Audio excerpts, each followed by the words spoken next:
காவியா, உன் ஆளு சாப்பிட வந்த இடத்துல இப்படி சோகமா உட்கார்ந்துருக்காரு.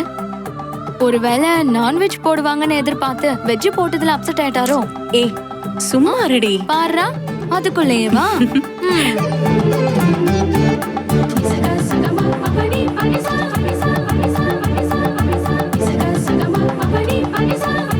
ஆம், என்னாச்சு?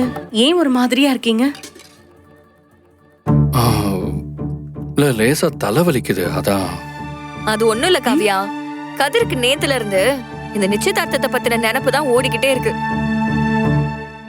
அதுவும் இல்லாம வீட்ல இவர் ஒரு ஆள எவ்வளவு வேலையை தான் பாப்பாரு. அந்த டென்ஷன் தான், வேற ஒண்ணும் இல்ல. ஓ கதிர், நீங்க ஒண்ணும் கவலைப்படாதீங்க. இதுக்கப்புறம் எந்த பிரச்சனையுமே இருக்காது. அதான் நான் வந்துட்டேன்ல. அப்படி சொல்லுங்க காவியா. கதிர், உங்க அம்மா உங்களுக்கு ஏத்து சரியான பொண்ணதான் பாத்திருக்காங்க. இருங்க இருங்க இருங்க, ஒரு நிமிஷம் இருங்க. ஏன், என்னாச்சு? என்னங்க நீங்க பொண்ணுக்கு தோழியா இருந்துட்டு அவங்க சாப்பிட ஆரம்பிக்கிறதுக்கு முன்னாடியே சாப்பிடுறீங்க?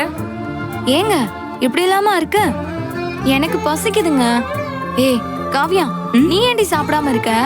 தயவு செஞ்சு சாப்பிடுடி, இல்லன்னா என்னையும் சாப்பிட விட மாட்டாங்க போல. என்ன காவியா, நீங்களும் இப்படி பண்றீங்களே? நான் என்னங்க பண்ணேன்? அதான் நிச்சயதார்த்தம் முடிஞ்சிருச்சு. அதுவும் இல்லாம உங்க வருங்கால கணவர் பக்கத்திலே இருக்காரு. 2 பேரும் சாப்பிடுறதுக்கு ஒன்னா வேற உட்காந்துருக்கீங்க. அப்ப முதல்ல ஒருத்தருக்கு ஒருத்தர் ஊட்டி விட்டுட்டு அதுக்கப்புறமா நீங்க சாப்பிடலாம்ல. ஓ, நீங்க அப்படி சுத்தி வரீங்களா? ஏ ஆமா காவியா, முதல்ல நீ கதிர்க்கு ஊட்டி விடு, அப்புறம் அவரு உனக்கு ஊட்டி விடுவாரு. ஏய் எதுக்குடி இதெல்லாம்? ஏய் என்னடி அந்த காலத்து பொண்ணு மாதிரி வெக்கப்படுற? இப்ப நீ ஊட்டி விடுறியா இல்ல நானே ஊட்டி விடவா? அம்மா தாயே, அந்த வேலையை நான் பாத்துக்கிறேன். நீ சாப்பிடு. சரி ஊட்டி விடுங்க.